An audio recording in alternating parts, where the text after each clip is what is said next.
En la semana estuve preparando, bueno, empezó la grabación. Les decía que en la semana estuve preparando un problema en la presentación, porque me di cuenta que obviamente con la mínima explicación que había dado la clase pasada no iba a alcanzar para resolver los problemas, que igualmente no es tan complejo como les parece, es bastante fácil. Acá vamos a plantear algo parecido, el resto ustedes lo piensan, pues si le doy un ejercicio que es igual, no tiene mucha gracia, el resto es reemplazar, si no sería reemplazar números nomás. Dice, ¿cuánta agua se necesita para absorber las 15.000 kilocalorías que genera un incendio? Yo tengo un incendio que está generando, perdón, 15.000 kilocalorías. Entonces necesitamos saber cuánta agua necesito para absorber esas 15.000 kilocalorías.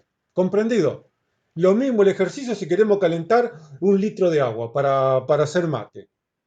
¿Cuánto calor necesito para calentar 1 kilo de agua para hacer mate? A 80 grados centígrados, 82 grados centígrados. Entonces, el agua, dijimos, tenía dos etapas de calentamiento. La primera etapa que va de los 20 grados, que es la temperatura normal que usamos, a los 100 grados centígrados, y la segunda etapa cuando cambia de estado a 100 grados centígrados. ¿Mm? Entonces, epa, ¿qué pasó acá? Aquí está. En la primera etapa habíamos visto que el calor se calcula con la fórmula del calor específico por la masa de agua por el diferencial de temperatura.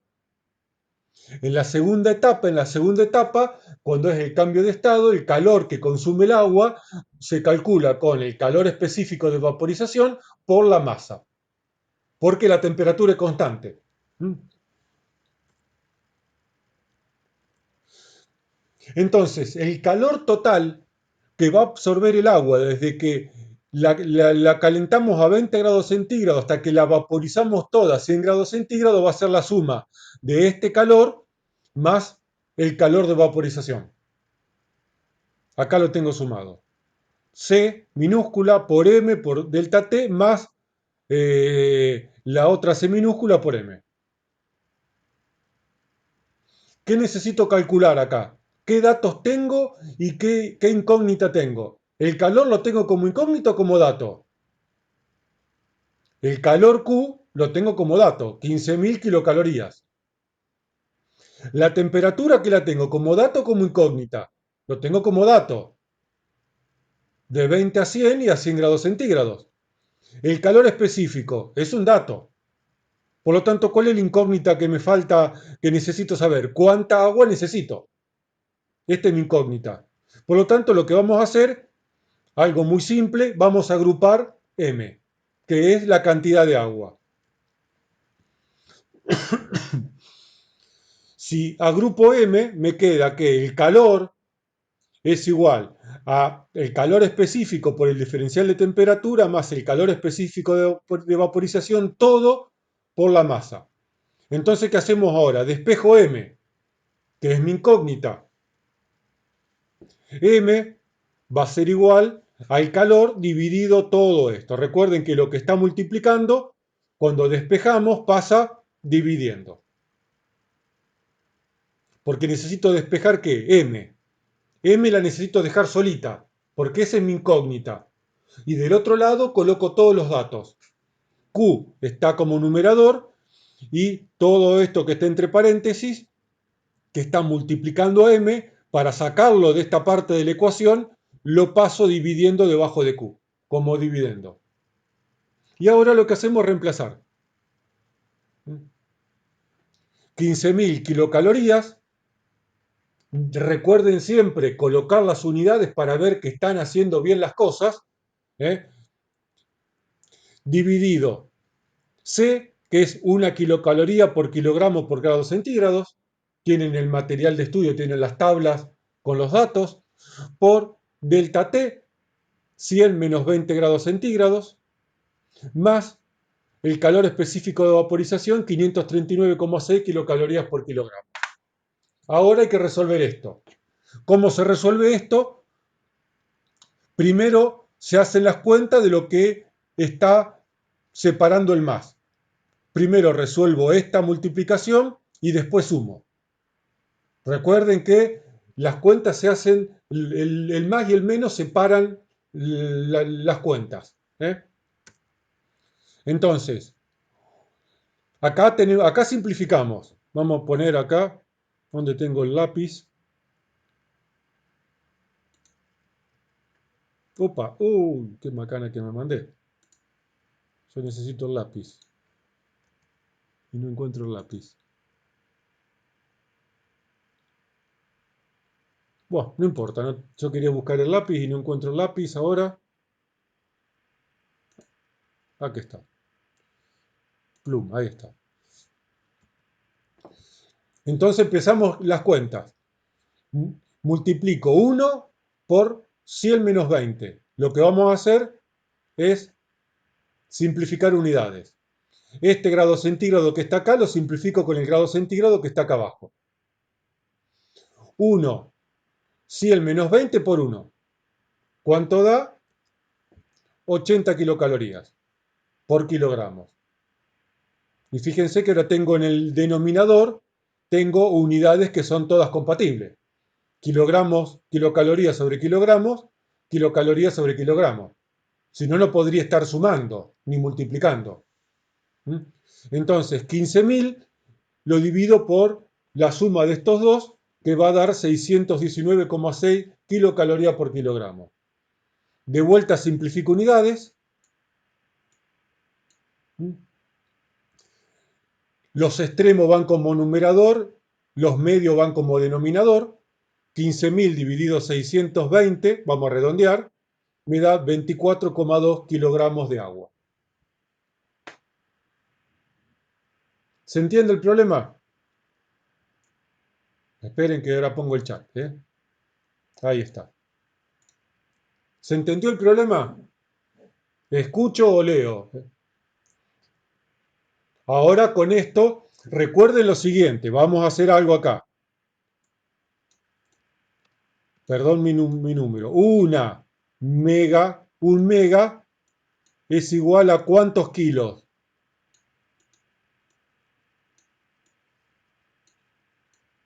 Alguna trampa siempre tengo que hacer, si no, los tengo que hacer pensar.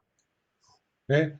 Un mega, porque el problema lo tiene en el megacalorías, no en kilocalorías, es igual a 1000 kilos. Un mega es un millón. Caloría es la unidad de calor, kilo y mega es la unidad de multiplicación. Así que anoten esto, porque si no, no pueden sumar batata dividido papa. Lo que van a tener que hacer es pasar las megacalorías a kilocalorías. Eso es fácil, Esto es incendio, no es matemática ni física, pero lo explico para evitarnos un problema y poder ayudarlos, obviamente. ¿Comprendido? Ahora sí, dice Sol. Muy bien, esa era la idea. Me dijeron, si no me iba a olvidar de explicar esta parte. ¿Dudas entonces ninguna? Muy bien. Si no hay dudas,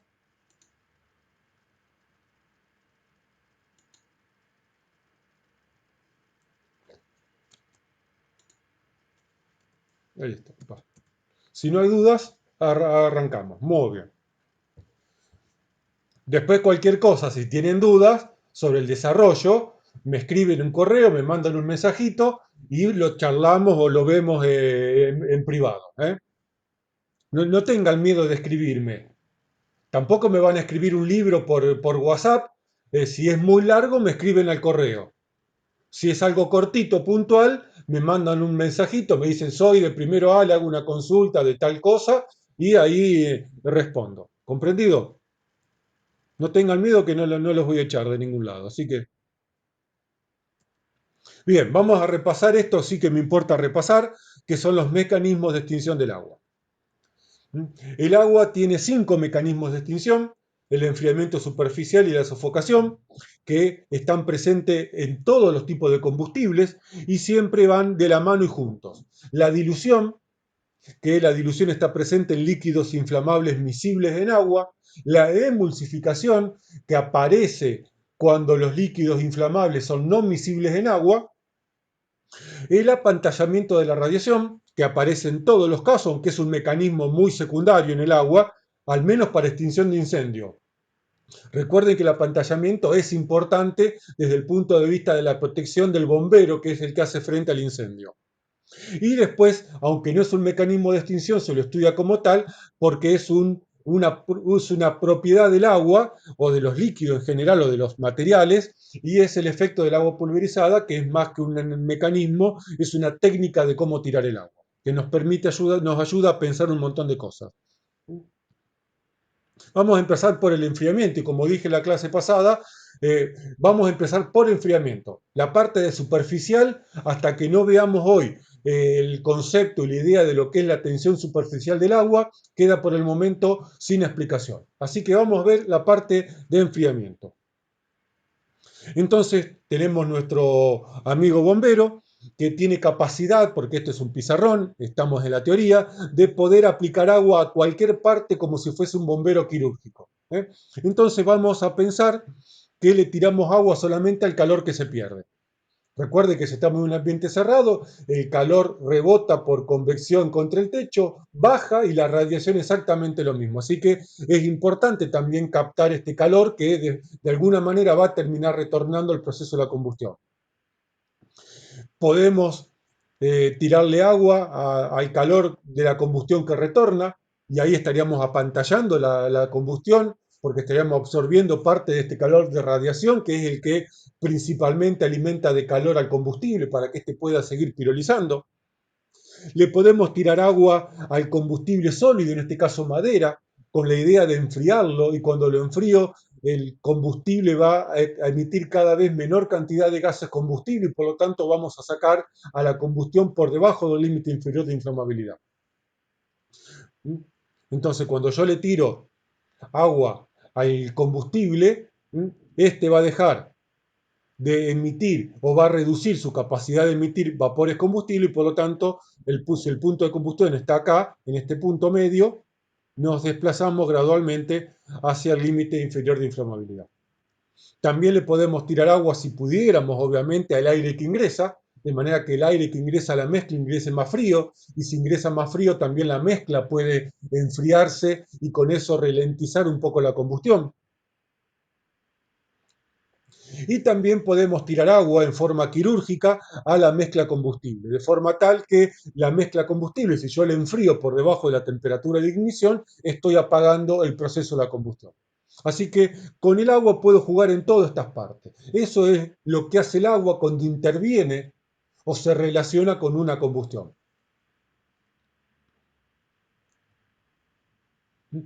Si la combustión, si la mezcla inflamable reduce la temperatura por debajo de la ignición, recuerde que para que exista una combustión necesito que la mezcla esté por encima de la temperatura de ignición, que aparezca una fuente de ignición, acá ya está prendido, así que no hace falta, y que la mezcla esté dentro del rango inflamable. Con cualquiera de estas dos, reducir para superar el límite superior o reducir el límite inferior o bajar por debajo de la temperatura de ignición, la combustión se estaría apagando. En la teoría, en la práctica es más complejo estas cosas. Sofocación. La sofocación va de la mano del enfriamiento. El agua, cuando cambia de estado, aumenta su volumen. Y es lo que se está preguntando este bombero. No, no hay problema. Queda la grabación, Agustín. Eh, el bombero se pregunta qué pasa cuando tiro el agua, cuando el agua llega líquida a la combustión. Entonces, esto ya lo repasamos. La primera etapa, el agua se calienta de 100 a 20 grados, de 20 a 100 grados centígrados, absorbe 80 kilocalorías por kilo. Después cambia de estado y absorbe, y para cambiar de estado el agua necesita 540 kilocalorías por cada kilo de agua que estemos tirando. Pero lo que pasa en este cambio de estado es que el agua aumenta cuando se transforma en vapor 1700 veces su volumen. Es algo impresionante, ¿eh? Lo que aumenta el agua, o sea, de una botella de 1 litro pasamos a tener 1700 botellas de vapor. Sigue siendo 1 kilo de agua, porque no estamos inventando masa, estamos aumentando volumen. ¿Eh? Es como estirar 1 metro, nada más. Entonces, cuando una gota de agua líquida llega a la mezcla combustible, sí, a la mezcla combustible, esta, dijimos, se calienta, se evapora y cuando se evapora aumenta su volumen 1700 veces. Esto es poquito, ¿no? En relación al volumen, volumétricamente es poquito, pero no importa. Si no, tenía que hacer una esfera muy grande. Para que una masa se pueda expandir, para que un globo se pueda inflar, la presión dentro del globo tiene que ser mayor que afuera, si no, no hay posibilidad de que se infle un globo. Y por lo tanto, habíamos dicho que el aire estaba ingresando a la combustión porque la presión dentro de la zona de la mezcla combustible por cuestiones de temperatura se reduce y obviamente la presión del aire es mayor y el aire ingresa. Pero si el vapor se está expandiendo, significa que la presión dentro de la zona de vapor es mayor que afuera. Piensen en la zona de vapor como un globo que se está inflando. Yo puedo inflar el globo porque la presión adentro del globo, aire, vapor, es mayor que afuera la del aire. Por lo tanto, como los fluidos no se mueven a contracorriente, el aire no puede ingresar a la zona de la mezcla de combustible. Y eso es el efecto que hace la dilución en la combustión. Cambia el gradiente de presión en la zona de la mezcla y evita que el aire ingrese al proceso de la combustión. Y como el vapor de agua es un gas inerte, un vapor inerte al combustible, es decir, no reacciona en el proceso de óxido-reducción con el combustible, por lo tanto, no hay combustión y la combustión se apaga. ¿Comprendido? Es sofocación, yo lo tenía mal, es sofocación esto. Había cometido un error en la clase pasada, que me enganché con la dilución y no me saqué la palabra dilución en toda la clase. Esto es sofocación. ¿Comprendido esto? Por lo tanto, la sofocación que está haciendo, todo lo contrario del enfriamiento cuando le tiramos agua al combustible. La sofocación que hace, excluye el aire de la zona de la mezcla. Y por lo tanto, la sofocación, cualquiera sea el elemento que usemos para sofocar, envía el punto de la combustión por encima del límite superior de inflamabilidad. Y por lo tanto, la sofocación va de la mano con el enfriamiento. El agua sofoca porque primeramente absorbió calor y se transformó en vapor. No es un proceso aislado del calentamiento que sufre el agua. ¿Comprendido esto? Tipos de inflamables, vamos a repasar esto. Teníamos dos tipos de inflamables, los pesados y los livianos, y los comparamos con la densidad del agua. Un combustible pesado, que combustibles inflamables no los hay. El combustible, al ser más pesado que el agua, se va abajo y el agua flotaría. Pero en la práctica no los hay, o por lo menos no conozco ninguno. Y después tenemos los que sí, que son todos los que conocemos, o por lo menos hasta donde conozco, que son los combustibles livianos, más livianos que el agua. Y por lo tanto, como el agua es más pesada, si yo le tiro agua a un combustible, el agua se va abajo y el combustible flota. El aceite, el petróleo, la nafta, el querosén, todos los combustibles derivados del petróleo son más livianos que el agua y por lo tanto van a quedar flotando por encima. Por lo tanto, el agua no puede hacer el efecto que hace acá en los combustibles pesados de tapar al combustible.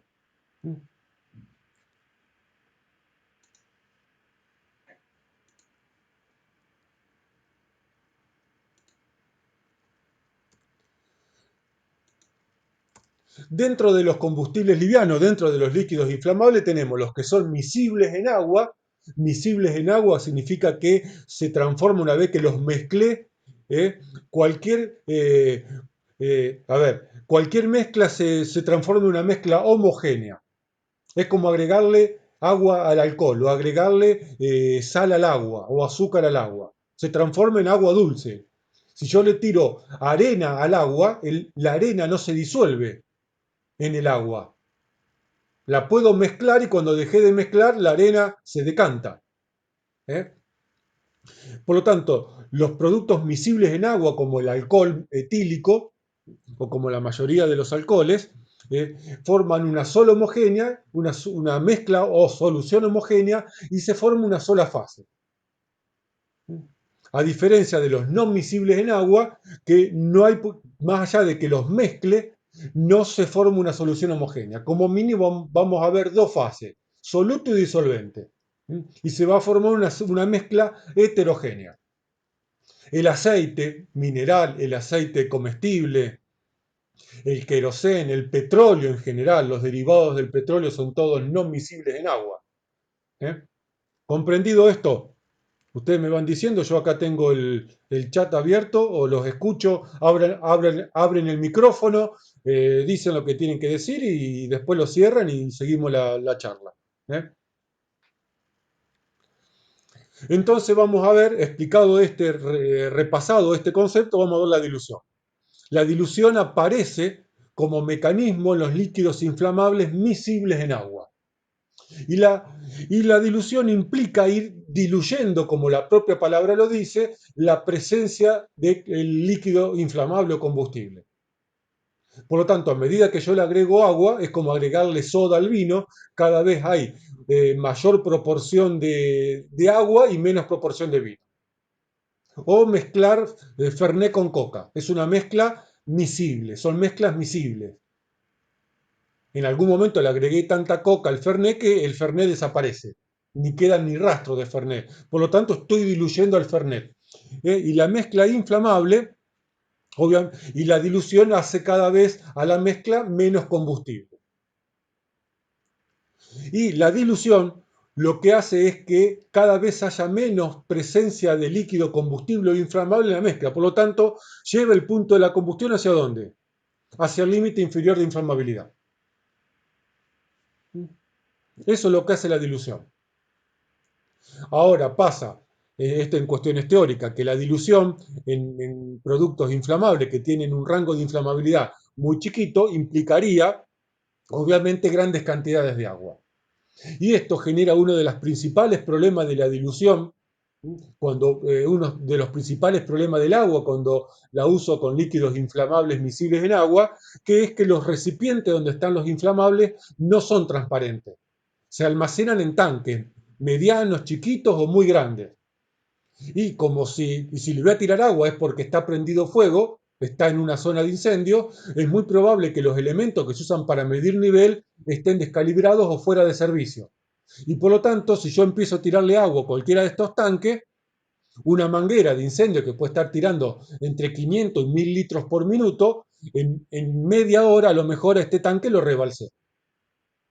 Porque pierdo la noción de la cantidad de agua que le estamos tirando.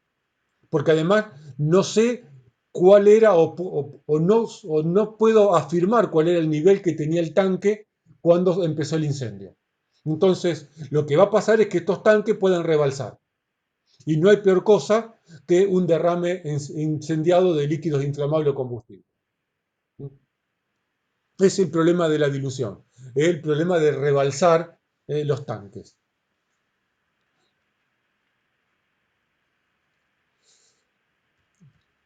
Emulsificación. La emulsificación aparece como mecanismo con los líquidos no miscibles en agua.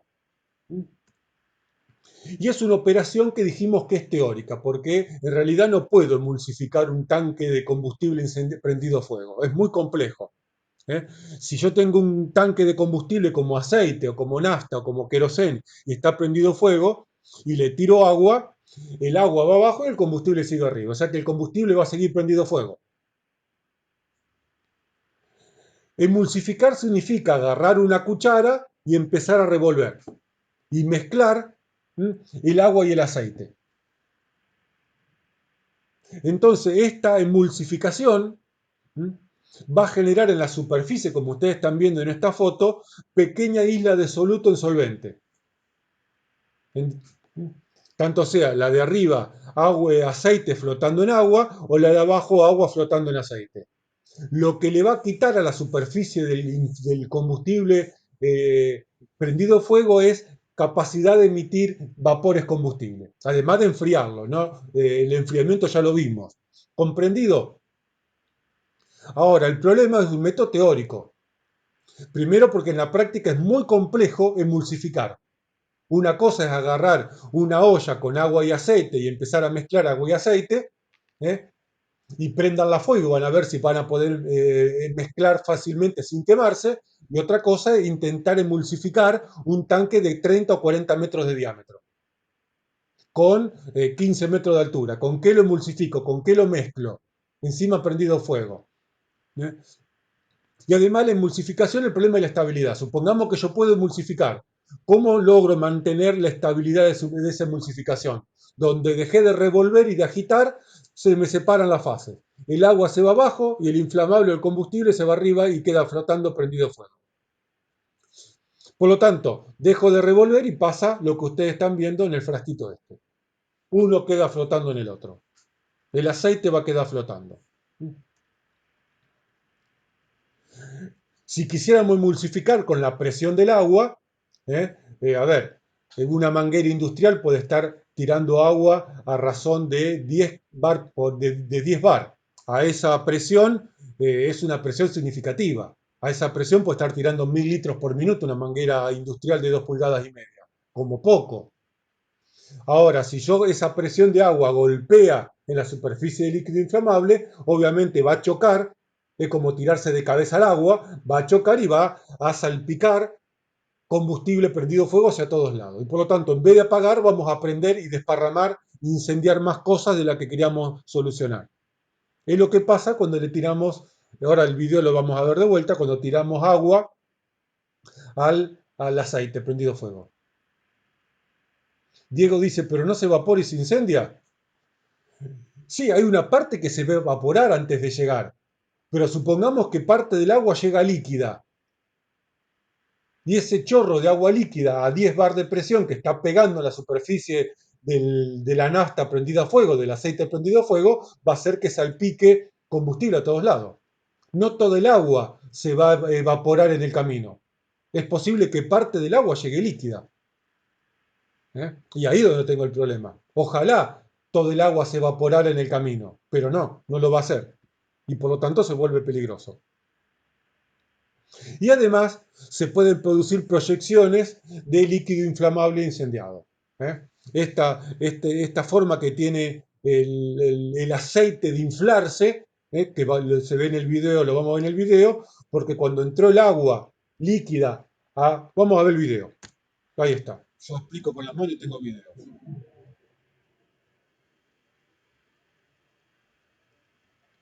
Y esto es una ollita de aceite.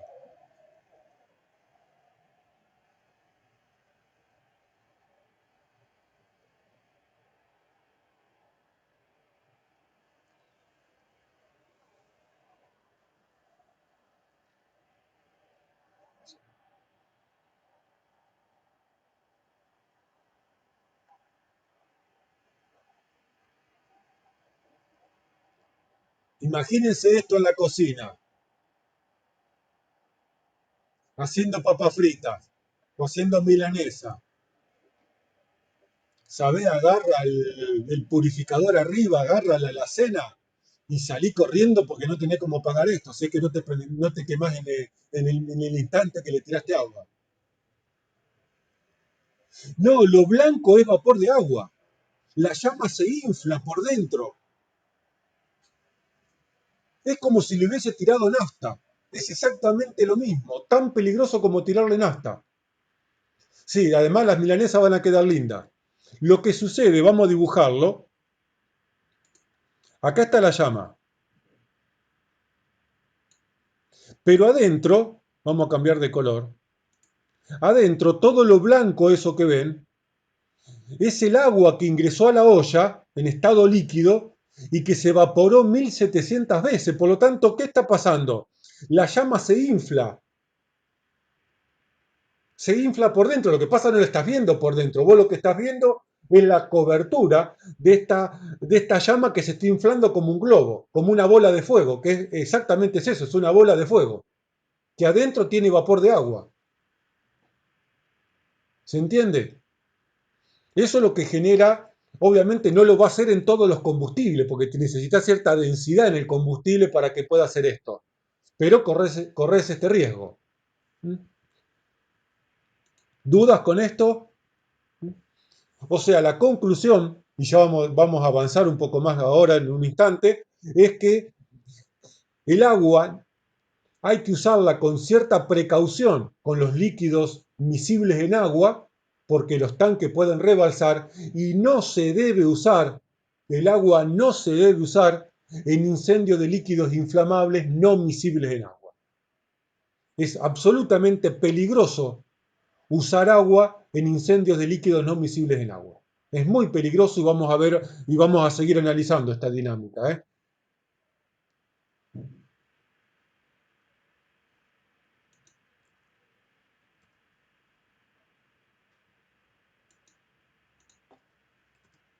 Opa, vamos a borrar acá.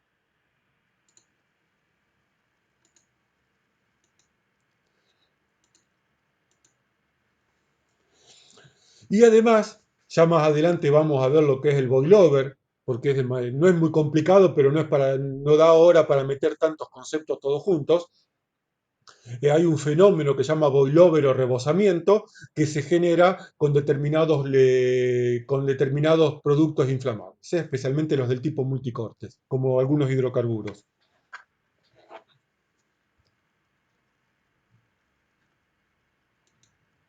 El boilover lo vamos a ver cuando veamos explosiones, cuando ya estemos un poco más avanzado y la cabeza esté un poco más ordenada y más aclimatada a los temas de incendio. Por ahora estamos entrando en calor con los temas de incendio.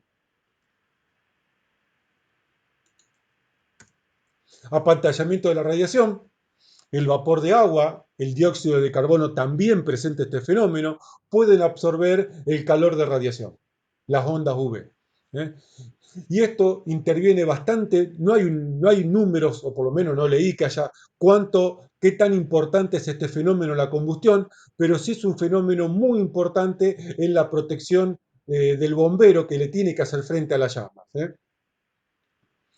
Porque dijimos, el calor de radiación es un calor que no solamente va hacia arriba, va hacia arriba, va hacia abajo, sino también va hacia los costados, es multidireccional.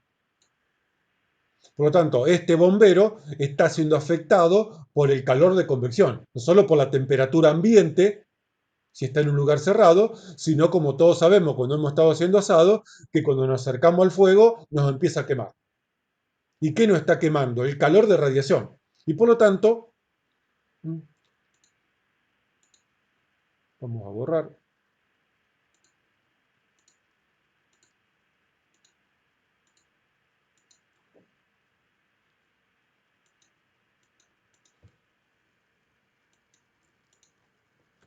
Y por lo tanto, el bombero se tiene que proteger. Y esto es lo que hace esta cortina de agua que ustedes están viendo acá con un equipo especial para cortinas de agua, es separar los ambientes. Por lo tanto, si del otro extremo hubiera un incendio, el calor de radiación queda en parte contenido por esta cortina de agua. Además, la cortina de agua sirve para evitar el paso del humo y de los gases de la combustión, porque no van a atravesar una cortina de agua a presión. Y acá hay distintas fotos de distintos tipos de cortinas de agua que se usan para extinción de incendios, para protección de los bomberos especialmente.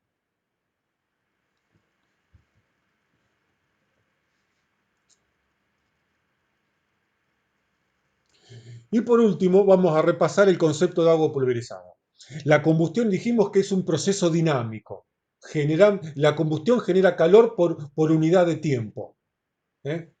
Y por lo tanto, en realidad no se trata de cuánto calor le saco. ¿Cuánto calor le saco por unidad de tiempo? Es una carrera. Es una carrera de 100 metros. Todos van a llegar a terminar la carrera y correr los 100 metros. El tema es quién lo hace primero. Si el chorro de agua compacto o el chorro de agua pulverizada. Eso es el efecto del agua pulverizada. Perdón, vamos a repasar algunos conceptos. El calor que va a absorber un cuerpo de agua, en este caso, está en función de su masa. El calor lo absorbe la masa de agua y está en función de su calor específico, que es propiedad del agua, y de la diferencia de temperatura. Pero en realidad el calor lo absorbe el agua, que lo va a usar para transformarse. El segundo concepto, más allá de que el calor queda almacenado en el agua, en la masa de agua, el cuerpo, el calor ingresa y sale por la superficie.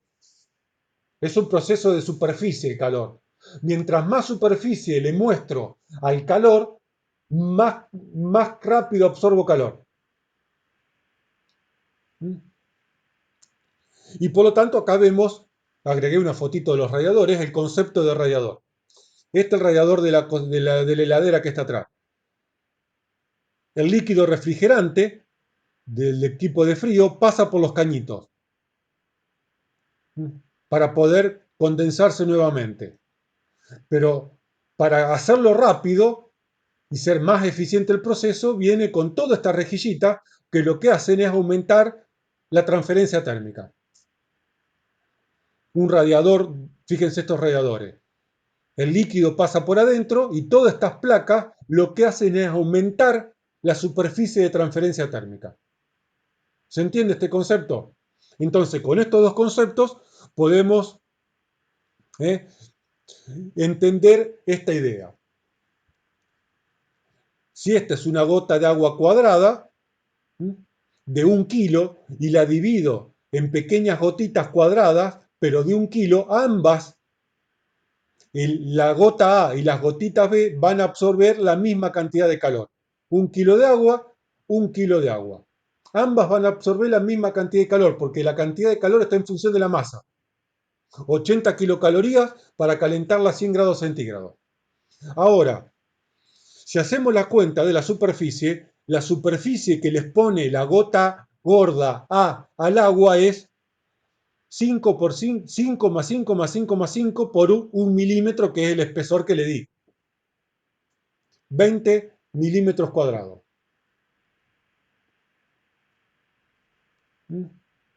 Ahora, si yo divido estas gotas en 25 gotitas, de 1 centímetro de lado cada una, fíjense lo que pasa.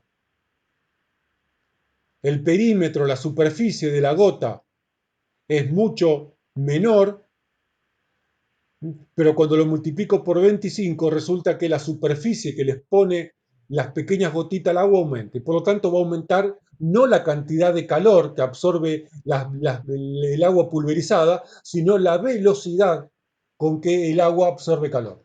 ¿Comprendido esto? El único problema del agua pulverizada es la distancia que puede recorrer. La ventaja es que absorbe mayor calor a mayor velocidad y daña menos el agua pulverizada. Un chorro de agua compacta a 10 bar de presión, donde toca rompe y destroza.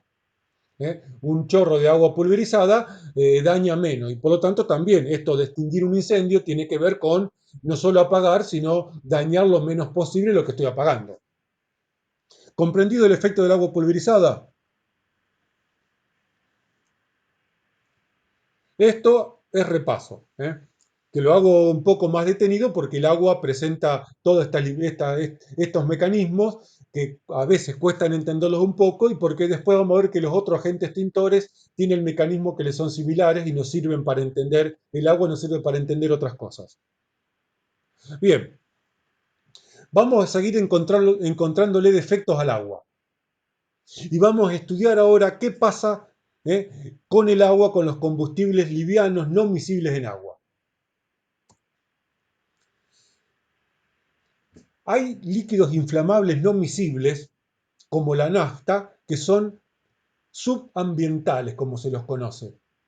Porque a temperatura ambiente, 20 grados centígrados, ahora que estás un poco más de frío, ahora unos 15, un poquito menos, están emitiendo vapores combustibles.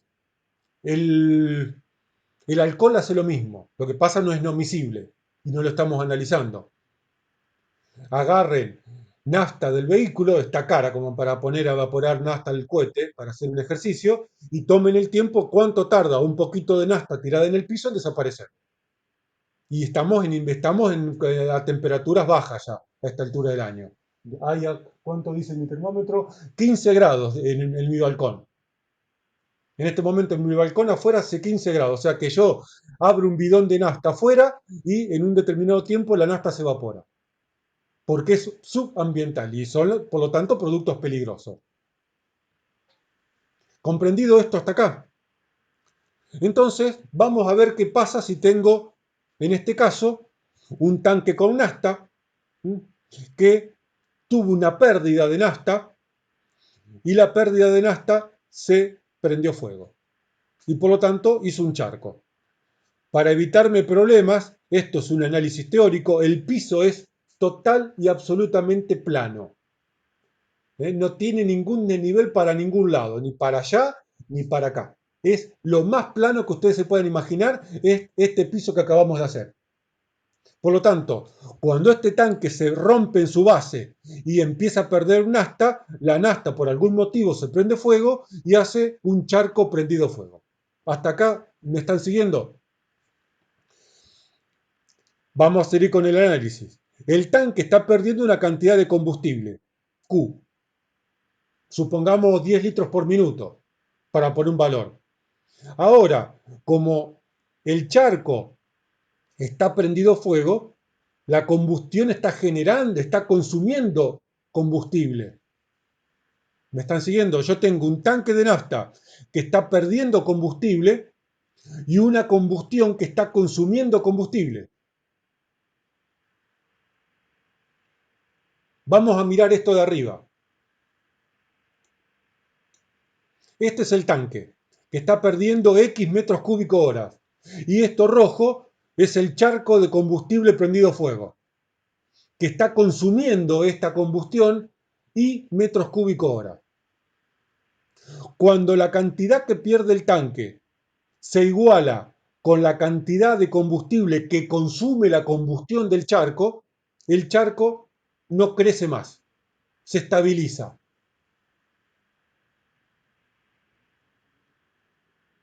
A ver, agarren un vaso, agarren un vaso, un compañero le empieza a llenar con vino, con coca, con cualquier bebida y ustedes empiezan a tomar. Si toman al mismo ritmo que están llenando, el vaso no rebalsa. Si toman más rápido, el vaso se vacía. Si toman más lento o toman igual, mantienen el nivel.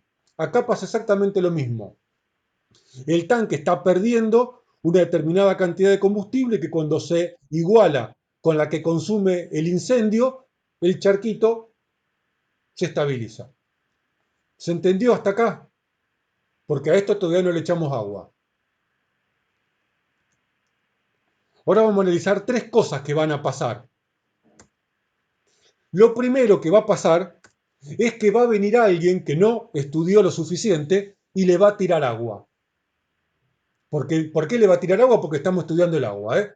Si no, le tiraríamos otra cosa. Como estamos estudiando agua, le tiramos agua. Y además no estudió lo suficiente, cosa que va a desaprobar además. Entonces dice, sí, le tiramos agua. Bien, vamos a analizar qué pasa si yo le tiro agua a este charco de nafta prendido fuego. Obviamente, si le tiro agua, el agua va a absorber calor, de 0 a 20, paciencia, el agua absorbe calor, se evapora, se me escapó la de sofoca, y por lo tanto la combustión, ¿cómo se hace? Disminuye, porque le estoy enfriando la combustión. Y por lo tanto, ¿qué va a suceder? Vamos vamos a analizar de vuelta el tanque. Estoy perdiendo X. Y ahora, porque le estoy tirando agua y la combustión empieza a tener menos energía, empieza a consumir menos combustible.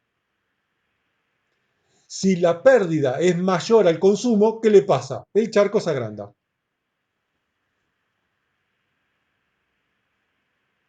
Porque me empieza a sobrar combustible que no se está consumiendo. Por lo tanto, el primer efecto de tirarle agua a un combustible líquido no miscible en agua es que el charco se va a agrandar.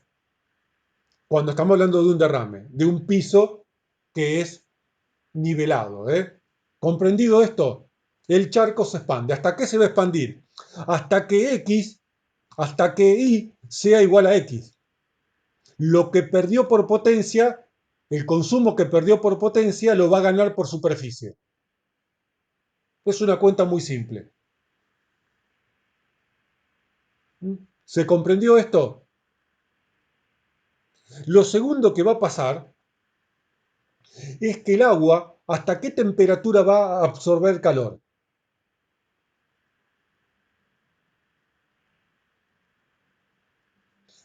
¿Mm?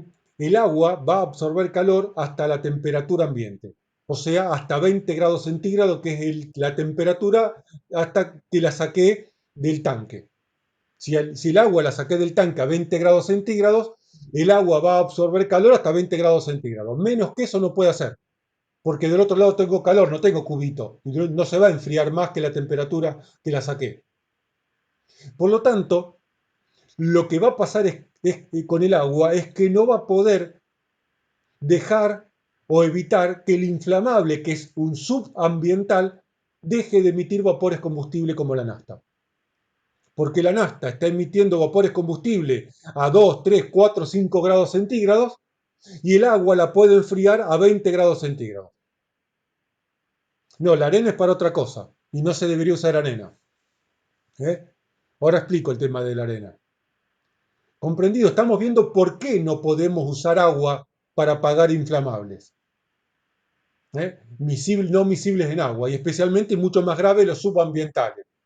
O sea, yo puedo en un tanque apagar la combustión, pero si no enfriamos el tanque, donde los vapores de nafta que están emitiéndose a 4 o 5 grados centígrados empiecen a salir de vuelta a la atmósfera, donde encontraron cualquier punto caliente en el ambiente, se van a volver a encender. ¿Se está entendiendo esta idea, esta manera de pensar? Porque después vamos a ver en la próxima clase qué hacemos con el agua que no puede apagar estos inflamables. ¿Qué usamos con la nafta si no puede usar agua? Bueno, por suerte está todo solucionado ya. ¿Eh? Otra, ¿le puedo hacer una consulta? Sí, dale, te escucho. Tal vez poco tenga que ver con esto, pero la verdad que me causa un poco de cosa. Sí, ¿Es verdad que si usas un celular en la estación de servicio puede ser peligroso? Por los totalmente. carteles, digo, yo que hay carteles que no se puede usar el celular. Sí, totalmente. ¿Por Mira, qué? no lo tengo Porque acá porque tenía que ponerme a buscar y me va a llevar mucho tiempo, pero tengo un video de un celular que prende fuego la boca de hombre de un camión de combustible.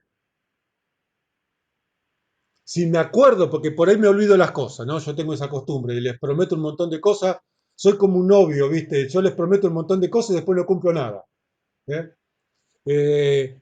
Y voy a ver si les paso el video donde un trabajador le suena el celular estando cerca de la boca de hombro de un tanque de combustible y sale volando al piso. Del, un tanque cisterna de un camión, ¿eh?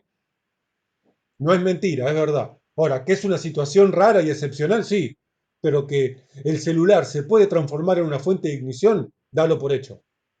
Totalmente. Pero si un celular tiene una batería, ¿qué pasa? Una batería de baja potencia. No, no, mijito. Guarda porque un día van a salir volando con el auto. Le respondo a quien me preguntó sobre la arena. La arena, primero que no se debería usar. Segundo que se usa como absorbente. A ver, si yo le tiro arena que no es combustible, un incendio lo voy a terminar pagando como tirarle tierra. Pero no es la idea. La arena no es un agente extintor. Es como si le tiro tierra a las brasas. Y sí, las apago, las cubro, pero no es la idea. ¿Eh? No se debe usar arena. Pero bueno, las normas locales muchas veces son medias atrasadas, medias viejas, y en realidad la arena es para, tampoco para los puchos, tampoco la arena es para cenicero, porque si hay inflamable no se puede fumar. Ustedes vieron que los tachitos de arena están llenos de colillas de cigarrillo. En realidad ahí hay que colocar algún absorbente de buena calidad que con poquito volumen absorben grandes cantidades de líquido.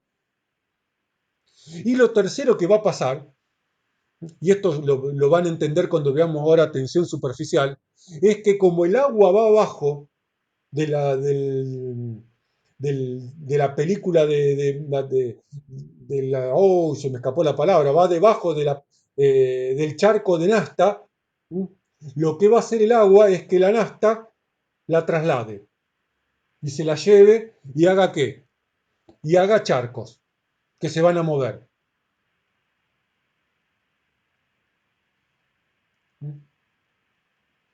Esto tiene que ver, está en relación con la tensión superficial del agua. Estos son los tres problemas, más todo lo que ya vimos, que puede generar el agua con los líquidos inflamables no miscibles en agua, especialmente con los subambientales. Por un lado, si le tiro agua, en teoría va a agrandar el charco, cosa que en la práctica no se da porque los tanques muchas veces tienen endicamientos para evitar los derrames y porque los pisos tienen pendiente, o sea que el charco nunca se va a estabilizar, porque los pisos tienen pendiente y el charco va a seguir moviéndose solo por pendiente. Lo que sí no va a hacer el agua nunca es evitar que el inflamable siga evaporando. Y mientras sigue evaporando y haya alguna fuente de ignición producto del incendio dando vuelta, se va a volver a reencender la mezcla combustible. Y lo último, y esto sí es posible que se dé, es que el agua vehiculice la nafta o el inflamable liviano y lo traslade y lo lleve a otras partes y rompa un poco el charco principal. Sí, ahora vemos tensión superficial, es una propiedad de los líquidos la tensión superficial especialmente. ¿Comprendido esta limitación? Y esto nos lleva a la conclusión que salvo en circunstancias excepcionales y fuera de lo común, que no conozco ninguna, el agua no sirve ¿eh? para, para productos inflamables no solubles en agua y especialmente aquellos de bajo punto de inflamación. Y aquellos con aquellos inflamables o combustibles solubles en agua o miscibles en agua, sirve pero con ciertas limitaciones porque podemos correr el riesgo de rebalsar los tanques. ¿Comprendido? En conclusión, el agua con los combustibles líquidos por lo general no se usa. Este es un concepto más allá de pequeñas variantes que pueda haber, que les quede este concepto. El agua no se usa para apagar incendios de combustibles líquidos, ni combustibles inflamables, solubles, no solubles, subambientales, ambientales. Tengan ese concepto y con eso van a ganar van a evitarse grandes problemas. Los oleaginosos tampoco. ¿Eh?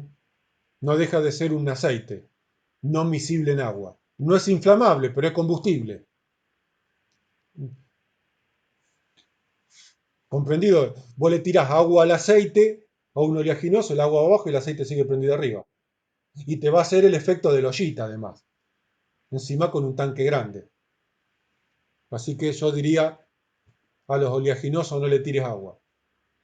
Y si no se prueba, ponete a hacer papa frita ahora después de la clase y tirale las papas fritas húmedas con un poquito de agua.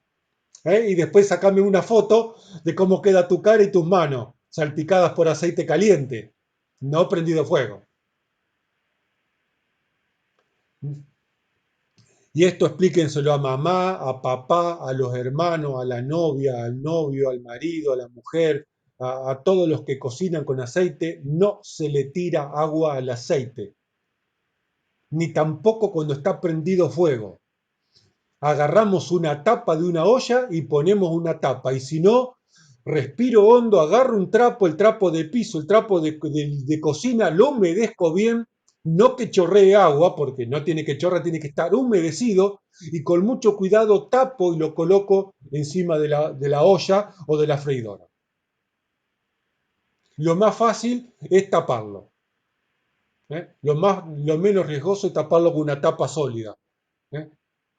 De aluminio, de acero, de bronce, la que tengan a mano. Hay otro video que no lo pasé que es peor todavía, porque la mujer, aparece una mujer toda desfigurada, toda la cara quemada, toda, íntegra. Y ella cuenta que hizo eso, se le prendió fuego la sartén donde estaba friendo, vaya a saber uno qué cosa, y le tira agua, y uno está al frente de la olla. Y el fuego se infló y le pasó por delante de la cara y la quemó íntegra, todo esto. Vos la ves y te querés morir, ¿eh? Es impresionante. Trapo húmedo, no trapo que chorree agua. Trapo húmedo. Ya vamos a ver más videos. De pasa no podemos, pues, no es muy gracioso ver videos por videoconferencia. Pero bueno, la próxima les voy a prometer esos dos videos. Lo que pasa es que tienen que tener estómago para ver videos. Y yo no puedo ver si se están, viste, si les están desmayando o le está agarrando un pico de presión por ver asquerosidades y a veces medio morbo de videos de accidente o videos de estas cosas. Bien, vamos a seguir sacándole mano al agua, porque vimos las bondades del agua como la gran bondadosa por todas las ventajas que tiene, pero en realidad tiene todo un lado negro, un lado oscuro el agua. Vimos algunos lados oscuros del agua. El agua tiene muchos lados oscuros, ¿eh? Y vamos a verlos todos, porque el lado oscuro del agua, las limitaciones del agua, son las que nos meten en problemas. Nos generan accidentes, lastiman a las personas, no apagan los incendios o agrandan los incendios. Así que guarda con esto, porque más importante que las ventajas son las limitaciones. El agua tiene por lo menos estas, además de las que ya vimos, estas cuatro limitaciones que vamos a ver. Las relacionadas a la tensión superficial, la reactividad con ciertos materiales, que son pocos pero reactiva, la conductividad eléctrica y su congelamiento. Así que vamos a ir estudiando uno por uno. Conductividad eléctrica, este es fácil. ¿eh? ¿El agua es conductora de la electricidad? Sí, todos lo sabemos eso. ¿eh? Y la pregunta, ¿por qué es conductora de la electricidad el agua? Por una explicación muy simple, tiene minerales en su adentro. Y por lo tanto, se transforma en conductora por los minerales que tiene. Por lo tanto, el agua no sirve para combustibles tipo C, no sirve para riesgo C. Y acá se terminó la explicación. A un trabajador, salvo que sea un trabajador especializado, no le expliquen más que esto. El agua no sirve para combustibles donde tengo involucrado riesgo eléctrico. Y se acabó la explicación del agua y la electricidad. Vamos a avanzar un poquito más, igualmente, porque obviamente ustedes necesitan saberlo. La pregunta, ¿qué es el agua destilada? Agua que fue sometido a un proceso de destilación y que se la purificó y se la limpió. Por lo tanto, el agua destilada no tiene minerales en su constitución. No el agua de lluvia. El agua de lluvia no es agua destilada. Si mamá y la abuela la juntan porque dicen que es destilada y buena, díganle que sí, pero está bien, pero no, que no la usen para apagar un incendio, porque van a quedar electrocutadas. No es agua destilada. ¿eh? ¿El agua destilada es conductora de la electricidad? No, señor. El agua destilada no conduce electricidad porque no contiene minerales en su constitución. Y por lo tanto, ¿puede usarla para combustibles con tipo C? Sí, totalmente, absolutamente. Ahora, esto solamente explíquenlo a trabajadores que entiendan la diferencia entre agua común de canilla o agua de lluvia con agua destilada. Porque si no entienden bien la diferencia, escucharon la mitad o escucharon y entendieron lo que quisieron porque estaban boludeando la capacitación, van a terminar escuchando el cuento corto, que el agua sirve para riesgo C, el principio y el final, entienden. Y ahí es donde un trabajador mete la pata y se termina electrocutando. Por lo tanto, mucho cuidado con esto. El agua destilada se puede usar para riesgo C, pero hay que entender que el agua destilada no es agua de canilla. El agua destilada no es agua de lluvia. Es un agua que se pasó por un proceso de purificación. Además de todo esto, está el tema del matafuego. Si el equipo adentro está sucio, por más que yo le ponga agua destilada, por la manguerita del matafuego va a salir agua común. Así que mucho cuidado porque si el que le hace mantenimiento y recarga el matafuego no es una empresa y una persona seria, va a decir agua destilada y si no higienizó correctamente el recipiente o si el agua destilada no tuvo un proceso de producción correcto, mete la pata. ¿Comprendido esto? Aquellos que son bomberos o que han estudiado para bomberos, han hecho los cursos, o a lo mejor alguna vez lo han leído, en el apunte está, el agua común obviamente tiene cierta resistividad. Y en teoría se podría usar el agua común de canilla para riesgo C, pero bajo determinadas condiciones de distancia y alejamiento de la fuente eléctrica. Porque en algún punto el agua se vuelve resistente al paso de la electricidad. Si tengo determinada longitud de chorro con un agua de determinada resistividad. Pero léanlo para el que le interesa y entienda un poco de electricidad. Si no, pásenlo de largo el tema. Por eso tampoco lo explico, lo menciono así por arriba. ¿Cuál es el uso del agua destilada? Por lo general en ambientes sanitarios se usa mucho. ¿eh? Cuando obviamente estoy en un quirófano y no puedo utilizar un agente químico que vaya a poner en riesgo la salud de la persona que está en el quirófano. O en ambientes donde no quiero contaminar el combustible. Entonces puedo usar agua destilada. Pero solamente limitado, y esto lo repito y va a quedar grabado por suerte, solamente donde el personal entienda. Y después tomen una prueba y que diga, a ver, ¿cuál es la diferencia? A ver, cerciórense después de explicar esto de que entendió el trabajador la diferencia entre agua común y agua destilada. Y cerciórense de que ese matafuego se diferencia visualmente del matafuego de agua común. Ya cuando veamos matafuegos vamos a ver que son todos parecidos los matafuegos. Son todos mellizos los matafuegos. Y a veces gemelos parecen, ¿eh? Y por fuera son todos igualitos y lo que cambia por dentro. Son gemelitos mal. ¿Comprendido esto? Tensión superficial y acá, dejen de boludear, presten atención para entender este concepto de tensión superficial. Por empezar, la tensión superficial no es una limitación del agua, es una propiedad de los líquidos. Esta tensión superficial explica dos limitaciones que producen el agua. Explica. Sí, alguien está diciendo algo. Ah, cualquier cosa digan, ¿eh? La tensión superficial del agua explica por qué el agua enfría solo superficialmente y por qué tiene limitaciones para mojar. Ustedes se van a reír, pero van a escuchar el término el agua moja poco. Dice, ¿cómo moja poco? Si yo me tiro a la pileta y me mojo. Bueno, vamos a ver este concepto de que el agua no moja todo lo que debería mojar. Y estas son las dos características que produce la tensión superficial, que es una propiedad de los líquidos. Y como estamos en el agua, vamos a estudiar el agua. Acá hay una explicación simple de lo que es la tensión superficial y el agua tiende a comportarse como una película, como si en la superficie existiera una película fina, delgada, elástica. Y es por eso que hay personas, como si el mosquito fuese una persona, hay mosquitos, en realidad en el salón digo otro chiste, pero no lo puedo decir ahora, ¿eh? Hay, hay mosquitos que pueden pararse en el agua. ¿Por qué? Porque el agua genera en la superficie como una película plástica. Es como la pileta, el que tiene pileta que le coloca una lona plástica encima para que no se ensucie.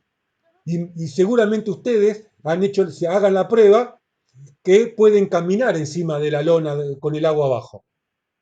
Exactamente lo mismo hace el mosquito. Ah, no sabía de la rana. La rana pasa corriendo por el agua, no sabía. Mira vos, me acabo de enterar. Buen dato. Vamos a explicar esto de cómo aparece la tensión superficial en el agua y qué problema genera. Bien, acá tengo un recipiente. Vamos con la figura de arriba que es más fácil. El que le entiende con la de abajo da lo mismo. Tengo agua acá abajo, tengo la película de agua y el aire arriba. Lo que sucede con cualquier charco de agua, con cualquier pileta o tanque de agua. Aire, el espejo de agua, como se llama la superficie, y el agua abajo. En el interior del agua hay fuerzas intermoleculares. Fuerzas que hacen que las moléculas se atraigan entre sí.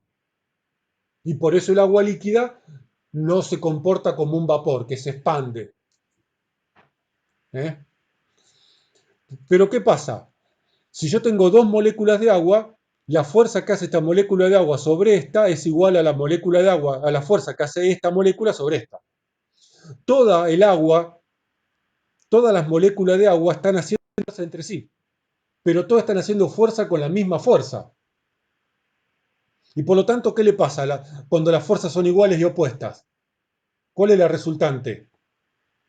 Cero. Yo siempre lo explico de una manera. Agárrense de las manos así y tírense todos con la misma fuerza, de un lado para el otro. ¿Se van a mover? No, no se van a mover. Es como el juego de la soga. Se ponen 10 personas de un lado y 10 personas del otro.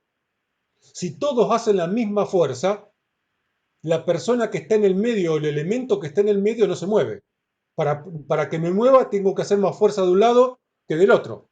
Pero como la fuerza que hacen las distintas moléculas de agua son todas iguales entre sí, porque es todo agua, todo se equilibra.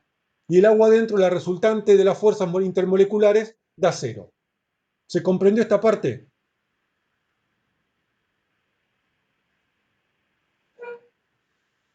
Ahora vamos al aire. El aire tiene muy poquita fuerza intermolecular. Es como ponerte a jugar con un chiquito, con un nene, a ver quién tiene más fuerza. Nosotros somos el agua, que tenemos mucha fuerza, y el nene, nuestro primito, nuestro hijo, nuestro hermanito más chico, es el aire. Por lo tanto, la molécula de agua que está justo en la superficie, pegando con justo la molécula de agua que está arriba, hacen fuerza a ver quién gana. Tengo la molécula de aire arriba y inmediatamente la molécula de agua abajo. ¿Eh? Bueno, entonces no moleste. Opa.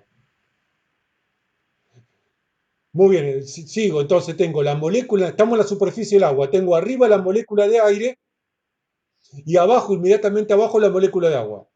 Pero la molécula de aire no tiene fuerza, es debilucha. Y por lo tanto, la molécula de agua hace mucha fuerza. ¿Y cómo va a estar entonces la superficie de la película de agua? Desequilibrada, porque arriba tengo moléculas de aire que hacen poquita fuerza y debajo tengo moléculas de agua que hacen mucha fuerza. ¿Se comprende esto? Se comprende que en el agua, en el interior de la pileta, adentro, las fuerzas se equilibran porque todas hacen la misma fuerza. Y en la superficie, el aire hace menos fuerza que el agua, por lo tanto, toda la superficie del agua está toda en desequilibrio con respecto al aire. ¿Me siguieron hasta acá? Si alguien no entendió esto, lo explico nuevamente. Entonces, ¿qué pasa? Si algo en la naturaleza está desequilibrado, no importa. Den por hecho que se va a equilibrar en algún momento. Esto es casi un principio, un axioma. Si algo en la naturaleza está en desequilibrio, se va a caer, se va a equilibrar. Es como los radicales libres, que son inestables. ¿Por qué son inestables? Porque están desequilibrados, les falta su par. Es como el soltero que busca parearse. Acá lo mismo, la superficie del agua está desequilibrada y va a buscar equilibrarse. Naturalmente lo va a hacer. ¿Y cómo lo hace? La forma que tiene el agua de equilibrar su superficie es encorvándose. Si yo preguntara en este momento cuál es la figura geométrica que menos volumen le presenta al aire, ¿ustedes qué me dirían?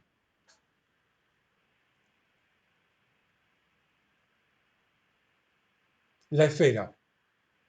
La esfera, mi puño no es esférico, pero lo uso como tal, la esfera es el cuerpo volumétrico que menos, obviamente, que menos volumen presenta en comparación con los otros cuerpos geométricos. Por lo tanto, ¿qué va a hacer el agua para equilibrarse con el aire? Se va a encorvar. Y ustedes dirán, ¿el agua se encorva? Sí, señor. Miren, una gota de agua sobre una hoja. una gota de agua sobre una superficie. Miren, agua. Miren, el agua no es plana, porque no estoy viendo los bordes. El agua es así. ¿Y esto qué es lo que estoy marcando acá? Una bolita de mercurio. ¿El mercurio es líquido? Sí, señor. ¿Y por qué se comporta como bolita, como si fuese la bolita de un bolillero? Porque el mercurio tiene una enorme tensión superficial. Es tan grande la tensión superficial, se encorva tanto que prácticamente hace una bolita.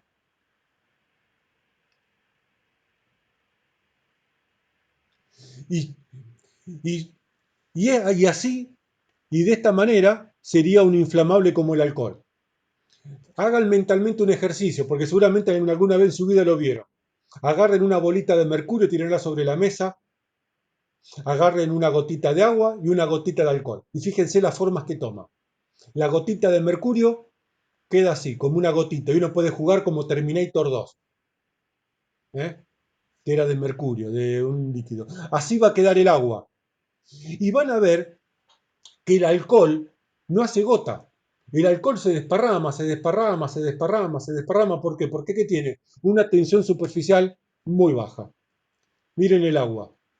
No importa las unidades y el valor, 73. Miren el alcohol etílico, 23. 3 veces menos. Miren el mercurio, 5 o 6 veces más que el agua de tensión superficial, de fuerza intermolecular. Por lo tanto, se entiende por qué el mercurio toma esta forma, el agua toma una forma que es así, y un inflamable o un líquido como el alcohol o la nafta propia no hace bolita y se desparrama. ¿Hasta acá me creyeron? Bueno, ¿se entendió más o menos? Todavía no vimos ninguno de los problemas que genera el agua. Estamos intentando entender el fenómeno de la tensión superficial en los líquidos. Ahora sí, vamos a ver los efectos de la tensión superficial en la extinción de incendios. Me encanta esta figurita que encontré para explicar. Acá tengo un recipiente, lo marrón, y acá tengo el agua. Y acá interactúan dos fuerzas. Las fuerzas internas del agua, ¿sí?, se llaman fuerzas de cohesión. Las fuerzas que mantienen el agua líquida unida se llaman fuerzas de cohesión.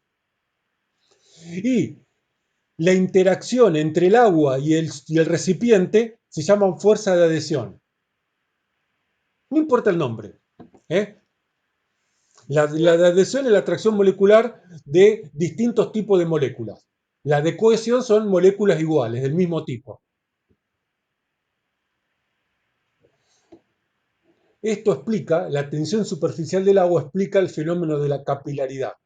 Explica el fenómeno de cómo el agua pasa de la raíz de una planta hacia arriba, hacia las hojas que están arriba. ¿Por qué fenómeno? Por fenómeno de capilaridad. Pero no importa eso. Esto es un vaso de agua. En la superficie, acá, ahí, la molécula de agua interactúa con la molécula del recipiente. Y por lo tanto aparecen fuerzas de adhesión, las rojas. Pero resulta que la fuerza de adhesión, la fuerza molecular del sólido es mayor que la del agua. La fuerza del sólido, del recipiente, del vaso, es mayor que la fuerza del agua. Por lo tanto, es como agarrar un nene de la mano y lo levanto. Yo tengo más fuerza y lo levanto. Por lo tanto, esto explica, y díganme ustedes, cuál de estos dos tubos es agua. Izquierda o derecha. ¿Cuál de los dos es agua? ¿El celeste o el gris? ¿Esto es agua o esto? Florencia dice el primero, el celeste. El celeste, muy bien. Después miren un vaso de agua transparente. ¿Por qué? Porque el agua tiene menos tensión superficial que el sólido, menos tensión molecular. menos fuerza de adhesión, mayor fuerza de adhesión, perdón. Y por lo tanto, el sólido arrastra el agua y por lo tanto hace esta forma. El agua se pega al recipiente y el recipiente, el agua la quiere subir porque tiene más fuerza que el agua. De este lado está el mercurio. Si uno pudiera mirar un tubo de mercurio, tiene esta fuerza. El mercurio trepa porque tiene más fuerza que el sólido. Y el sólido no lo puede retener. Es como un globo que te está levantando. Pero esta parte no me importa. Me importa esto. Que entiendan. Esto es una moneda y ahí, aunque es celeste, es agua. Ustedes dirán, ¡uy, magia! El agua no se cae. ¿Por qué el agua no se cae? Y lo pueden observar ustedes en cualquier vaso. Lo llenan hasta el borde y lo van a seguir llenando un poquito más, un poquito más, un poquito más y el agua no se llena, no cae. ¿Por qué? Por el mismo fenómeno, pero que se da en la superficie. Vamos a ver el videito si arranca, miren.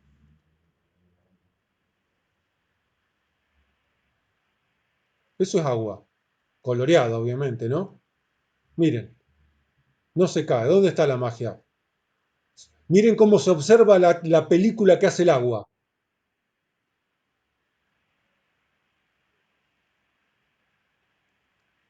El agua hace una película exterior como si fuese un globo. Miren, miren. Miren la gota cómo rodó. Vamos a ver el video de vuelta.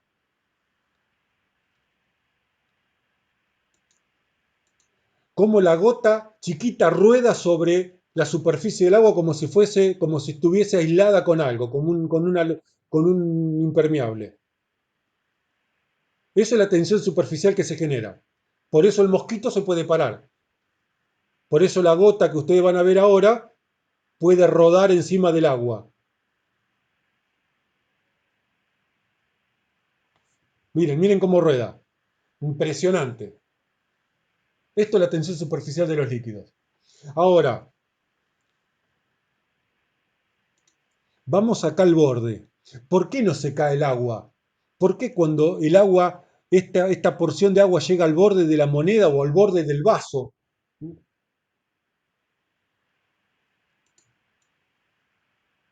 Cuando el agua llega al borde del vaso, el agua hace esto. El agua queda retenida en el vaso.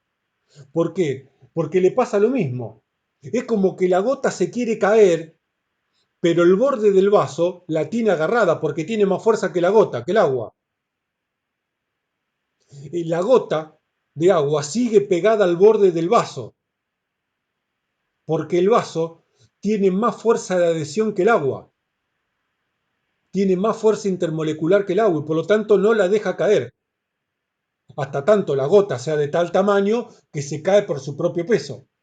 ¿Se entiende este fenómeno? ¿Por qué el vaso no rebalsa de agua cuando llegue el agua al borde?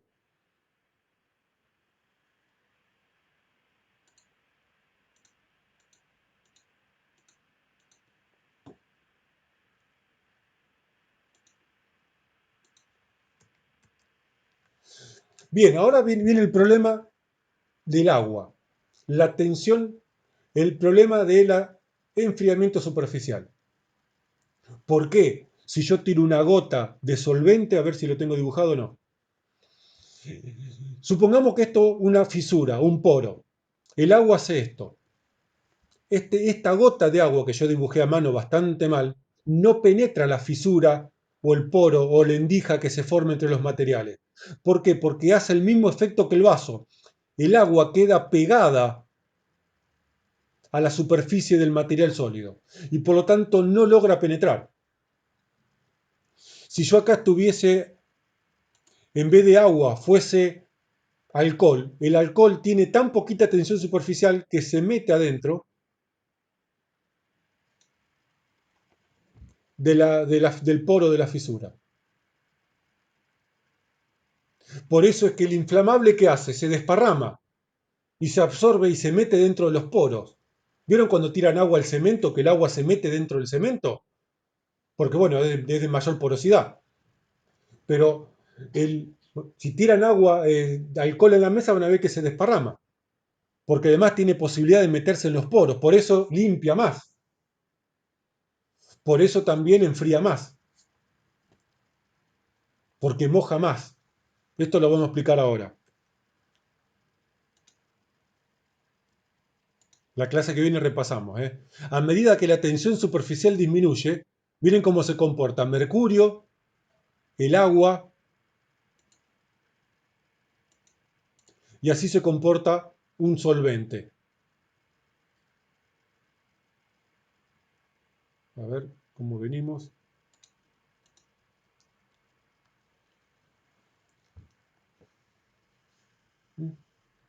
Y al agua le pasa esto. El agua no puede apagar incendios que se denominan en profundidad. Si yo acá tengo una pila de cereal y tengo un incendio dentro de la pila, el agua nunca va a poder apagarlo porque el agua no se puede meter. ¿Eh? Comprendido esto, porque el agua queda en la superficie. No tiene capacidad o tiene una limitada capacidad de penetrar en profundidad donde hay grietas, poros, fisuras o donde tengo material a granel, como los cereales, como el acerrín, las astillas de madera.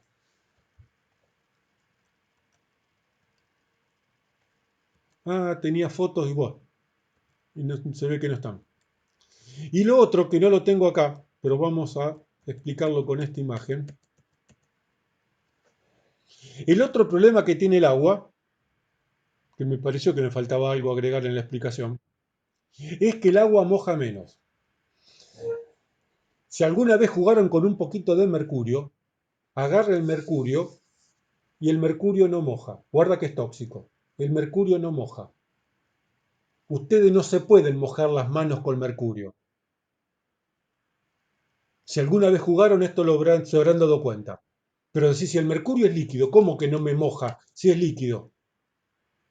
Porque hace una bolita el mercurio y tiene tanta tensión superficial que no se rompe. El agua moja. Pero fíjense, Pero fíjense acá, la superficie que está mojando el agua, esta gota de agua, a este material, es esto nomás. Mientras el agua presenta toda esta superficie, moja un poquito, moja menos. Mojó todo esto, eso solo, cuando en realidad tiene toda esta superficie para mojar. Miren acá. Un elemento de menor tensión superficial. Fíjense cómo se desparrama, miren. Hace así, moja todo. El agua no moja todo lo que podría mojar. ¿Y esto qué tiene que ver en la transferencia térmica? El agua, en la medida que se encorva, presenta menos superficie expuesta y por lo tanto también transfiere calor más lentamente y tiene menos contacto con el sólido que está apagando. ¿Se comprende estas dos limitaciones?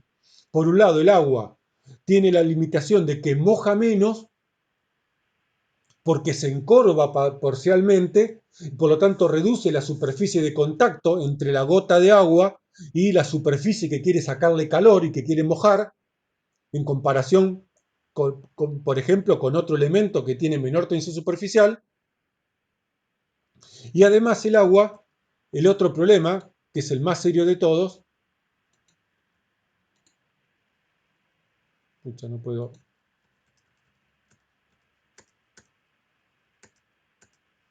es este, que el agua no apaga en profundidad. Para que el agua pueda apagar en profundidad, se necesita agregarles productos humectantes que reducen su tensión superficial y hacen que el agua pueda ingresar un poco más dentro de los graneles prendido fuego. ¿Se comprende la limitación del agua de por qué ese enfriamiento superficial? Entonces, Entiende bien. Camila me pregunta, ¿entonces los elementos que tienen mayor tensión superficial ocupan menos superficie? No, el volumen es el mismo, porque la masa no cambia, tome la forma que tome, lo que cambia es la forma que toma y la superficie que es puesta. No confundas volumen con superficie. Ah, menos superficie, sí, tenés razón, sí. El confundido soy yo ya hasta ahora. Sí, es cierto. A medida que la tensión del líquido aumenta, presenta menos superficie expuesta. Sí, tenés razón, Camila.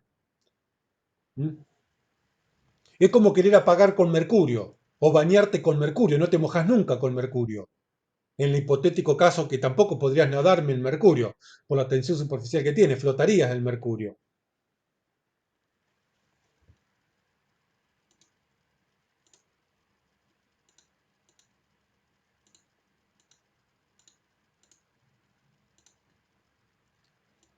Reactividad. El agua es un elemento bajo, que tiene bajo nivel de reactividad. ¿Eh? En realidad el agua reacciona con todos los peróxidos y con casi todos los metales combustibles. ¿Eh? Los metales combustibles no es un tema que vayamos a ver ni en primero ni en segundo año, porque no es un tema tan común de encontrar dentro de la actividad industrial o laboral, pero tengan en cuenta que el agua no es la que puede todo, como tiene limitaciones con los inflamables y con los combustibles líquidos, también presenta reacciones con determinados productos que hay que saber. Esto lo vamos a pasar rápido. Temperatura y congelamiento. Y acá sí hay que tener cuidado. ¿eh? El agua se congela a los 0 grados y cuando se congela le pasa dos cosas debido al puente de hidrógeno, el enlace de hidrógeno que es el enlace molecular. Y este enlace de hidrógeno hace que cuando el agua se congela aumenta su volumen aproximadamente 10%. Y por eso cuando ponemos la cerveza en el congelador para que se enfríe más rápido y después de la tercera cerveza nos olvidamos que estaba aún en el freezer, a la mañana cuando nos levantamos la cerveza está rota. Y a lo que sale hoy una buena cerveza, te querés largar a llorar. Además de que no la tomaste. ¿eh? Y de tener que limpiar todo el freezer. Si van a guardar algo congelado, algún líquido congelado en el freezer o en el congelador, dejen al menos un 10, un 15% de espacio para que el agua se pueda expandir. ¿eh? ¿Comprendido? Y por lo tanto, ¿qué genera esto?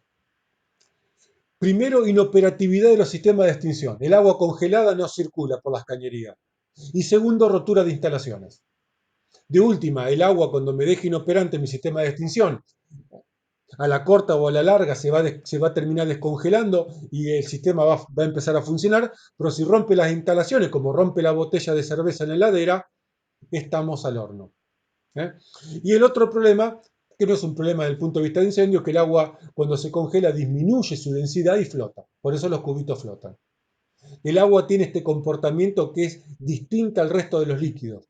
La mayoría de los líquidos cuando se congela se vuelven más densos y se van al fondo. El agua es cabeza dura y es contra, y cuando se congela, en vez de disminuir su volumen, se aumenta su volumen, y en vez de aumentar su densidad, disminuye su densidad. Esto es el comportamiento que tiene el agua. Acá vemos fotos de redes de incendio inoperantes. Si esto fuese este hidrante, este hidrante de piso, miren este otro, miren esta canilla. Donde la quiero operar se rompe. O sea que tengo la red de incendio inutilizada. Y en segundo lugar, estas son cañerías rotas por congelamiento. El caño se rompe longitudinalmente y por lo tanto me inutiliza la red de incendio, que es lo más peligroso de todo, con el costo que tiene en la reparación y con el tiempo fuera de servicio que implica tener y los riesgos de tener una red de incendio fuera de servicio, porque ahí perdemos el seguro de incendio. ¿eh? Así que no es menor problema el congelamiento del agua, para tener en cuenta en determinadas zonas del país. Acá no estamos acostumbrados a eso, pero ya cerca de Bahía Blanca, de la zona de Bahía Blanca, determinados días puede ser que el agua se congele. Y por último, ya con esto terminamos por hoy. La clase que viene repasaremos un poco de agua. ¿Mm? Vemos tipos de combustible. Habíamos visto los combustibles A, B, C, D y K. El A es los combustibles sólidos, los B son gases y líquidos combustibles inflamables, C hablamos de riesgo eléctrico, D, los metales combustibles, y el K, aceite comestibles o minerales, animales o vegetales, pero que están en equipos, en electrodomésticos. ¿Eh? No es, ¿por qué? Porque ahí yo tengo el aceite caliente y posiblemente prendido fuego y eso genera riesgos especiales. Contra los combustibles, el agua contra los combustibles A. Solamente combustiones superficiales. El agua no apaga incendios en profundidad. Miren, esto seguramente no veo bien la foto, la saqué ahí de internet. Arauco, esto debe ser chip de madera. Arauco creo que es una papelera de Misiones, si no me equivoco. Miren, ¿sabes dónde está el incendio metido acá adentro? Adentro. Ya lo vamos a ver esto. Se llama combustión espontánea. Le tirás agua, es como tirarle aire. No le hace nada. Absolutamente nada. El agua se va por un lado y el incendio sigue metido adentro. En combustiones en profundidad que se dan dentro de estos graneles, como pasa acá en la zona cerealera, en la soja, en el girasol, en el trigo, en el chip de madera, con humectante. Y aún así todo, la efectividad real no suele ser la esperada, suele ser bastante baja la efectividad. Acá tienen otra foto de fíjense cómo sigue saliendo humito, porque el incendio está dentro de esta pila de chip de madera. La combustión se da dentro.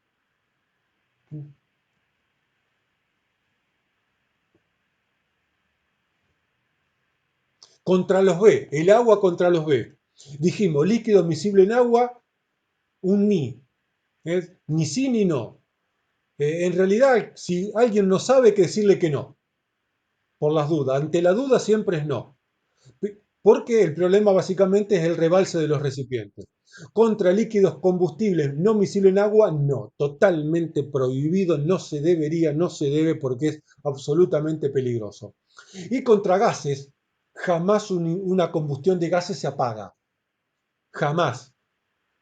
La combustión de gases se deja prendida a fuego, porque es más peligroso el gas apagado dando vuelta por todos lados que el jet que se hace cuando el gas está prendido a fuego. Por lo tanto, ¿para qué se usa el agua? Para enfriamiento nada más. Pero tengan presente esto, el incendio de gas no se apaga, se corta el consumo y se apaga porque en algún momento se va a terminar el gas y con eso es suficiente. ¿Eh? Contra C, el agua contra riesgo eléctrico. Agua común no. Para el que no sabe, agua con electricidad es mala palabra, no se usa. Agua común para los que saben del tema, solo bajo condiciones especiales de aislamiento y de entrenamiento. Esto para bomberos nada más. Inclusive hay que entrenar en instalaciones especialmente preparadas para darte cuenta cuál es la distancia de alejamiento adecuada. Agua destilada sí, solamente si se entiende el tema de la diferencia del agua común de canilla con respecto al agua destilada. El agua bendita no es agua destilada, así que guarda por estas boludeces, perdón por lo de la palabra, que el agua bendita no tiene nada de boludo, pero estas cosas sacadas de la galera, que el agua bendita paga, no, no, pará. Es agua común y corriente, para el que cree tiene poder y para el que no cree es agua común y corriente la canilla. Con metales combustibles. Como norma general, el agua no sirve para metales combustibles. Por lo general tiene reacciones muy violentas, a tal punto que si yo tiro el agua a un incendio con magnesio, es tan violenta la reacción que hace que el agua se separa en hidrógeno y en oxígeno. Y lo que pasa cuando separamos el agua en hidrógeno, que es combustible, y el oxígeno, que es comburente, cuando se vuelven a juntar, ¿qué hace? Explosiones. Entonces un incendio que cuando vos le empezás a tirar agua, empieza a hacer explosiones. Es genial. ¿Eh? Pero no es para genial para jugar. No es genial si vos tenés un incendio de magnesio. Contra los K, contra los combustibles, no se debe usar. Porque va a ser el efecto que vimos de la ollita con aceite prendido a fuego. ¿Comprendido todo el tema por hoy? Lo que pasó en Calle Salta fue un escape de gas. ¿eh? Sí, posiblemente, como dice Diego, si en Calle Salta hubiese producido una chispa en el instante del escape, hubiera habido una explosión, posiblemente no tan violenta que destruyera el edificio del medio. Posiblemente, ¿eh? Pero si hubiese sido una explosión que hubiese dañado los subsuelos, planta baja, roto vidrios y ese tipo de cosas, algún pequeño movimiento estructural seguramente, pero a lo mejor no hubiese habido esa explosión tan violenta que se dio porque hubo un tiempo muy largo, muy prolongado que se estuvo escapando gas, llenando el edificio de gas, sin que este se inflamara. Pero bueno, ya en su momento veremos este tema. ¿Dudas con este tema por hoy? Vamos a parar la explicación.